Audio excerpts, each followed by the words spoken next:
the show. All of you got cars already, so that's pretty great. Today we have special guest Jaycee Dugard, author of A Stolen Life, which describes her 18 years in captivity with Philip and Nancy Garrido. So, Jaycee, what was the hardest part of being confined for all those years? I'd have to say the hardest part was not being able to see my mom every day. I mean, the first 11 years of my life we developed a strong connection, especially with my stepfather in the picture. It was we bonded very closely. It was difficult because I had questions every day, like, is my mother looking for me? Has she forgotten about me? Does she still love me? And I had a lot of questions about my former life and everything. So that was psychologically pretty difficult to live with. Were you ever afraid that Philip and Nancy would turn around and inflict the pain and rape that they inflicted on you on your two young daughters?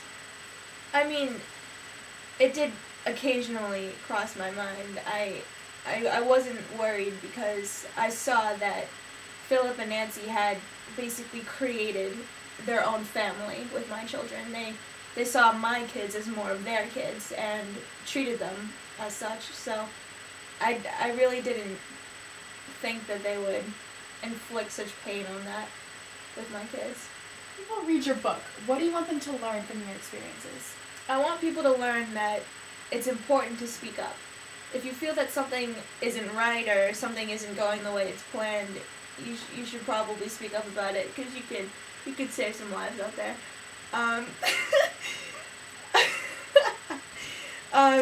Although I don't want people walking around in fear, because although my case was rare, it's still possible, and there are still cases like that all around the world, and I feel like we could put a stop to it. What did you learn from your 18 years in captivity, and what was the most important lesson for you? I feel that the most important thing that I learned was that family is a very important aspect to life, and no matter what, they're going to love you, and just they help you, and they pick you up, they get you through the accomplishments that you wish to succeed in your life. And I feel that I couldn't have accomplished the things that I did without my daughters, because I feel like in all those years of having no one, that they were there for me and that they really did love me. So, around the time that your second daughter was born, Philip and Nancy began taking you on what they called outings. You'd go to the nail salon, the thrift store, etc., etc. Once they began taking you on these outings, did your hope for being rescued increase, or were you more afraid? It wasn't exactly a hope that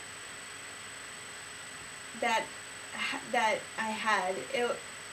With Philip and Nancy, after all those years of being with them, of relying on them for everything in my life, almost like parents, that it seemed that I relied on them a lot more than I thought, and I felt safe with them. I can't it's hard to explain now, but I just felt safe with them. I didn't feel safe being with anyone else or attempting to get away from them. I needed them. How do you feel about Philip and Nancy's recent imprisonment? Part of me is thankful that they're in captivity and they can't hurt anyone else, because I would never wish that upon someone. But on the other hand, I find it hard to wish ill on someone who was once my entire world, who I relied on so much. So. And Nancy, I mean, she never raped you or hurt you, but do you believe that she deserves to be imprisoned alongside Philip? I believe that she was just about as scared as I was during this whole thing.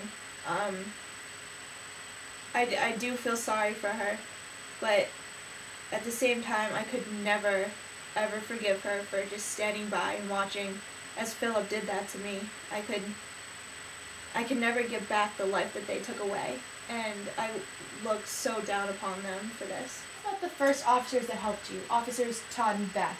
What kind of impact did they have on your life, especially in the uncertain times that followed Philip and Nancy's arrest? I feel that Todd and Beth were a great step forward for me from my transition from captivity to the real world. They helped me a lot. They were my first friends coming out of the life that I've been living for the past 18 years. Of course, they helped me and my daughters a lot those first couple of days with the hotel and recovering my daughter's pets and everything. They were just a great help, and I'm so thankful for them and everything that they did. So they were just a great step forward. What was it like meeting up with your mom again and your childhood best friends, Jaycee and Shannon? It was a shock, actually. The first time I talked to my mom again, it was just like bringing back memories from my old life and how amazing that life was. It was just a great kind of reuniting with my old life. There are parts about them that I do remember and that I did recognize the first time seeing them again. I did notice changes, but of course those changes come with time, so it was just great seeing them again and reuniting with my old life. What is your biggest fear in your daughters going to high school? My biggest fear is that I won't be able to be there to help them through experiences that I never got the chance to experience. So things like dating and like just other high school norms that regular teenagers would go through. I wouldn't be able to talk them through it. And I mean, I'll be there for them as much as I possibly can, but it still just won't be the same. Are you afraid of how the media will portray them in these, uncertain years? And high school's a little crazy. I mean, the media does tend to display people on their past and what they've done and the mistakes they've made and things like that, but I fear that the media will end up doing that. I mean, I see my daughters as these beautiful people, and although they're victims, they're also survivors, and I want the media to be able to show that who they are and who they will be, not so much what happened to them in the past. On an emotional level, how are you doing after your rescue? After my rescue, I feel like I've come a long way. It's been a rocky road these past few months, but I feel like I obviously still have a lot more to go, but I'm not filled with hate anymore. I feel like life's too short for that, and I'm wanting to look past my past and just kind of move on. So yeah, we've been attending animal-assisted therapy, which is a therapeutic way of interacting with animals, which I love. I love animals. And just being around animals and seeing how their lives can even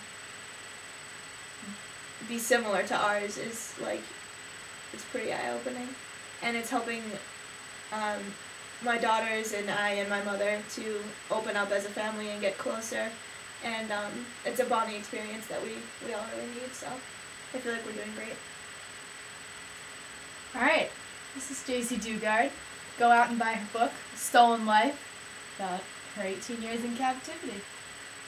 Thank you for having me. You're welcome. The pleasure is all mine.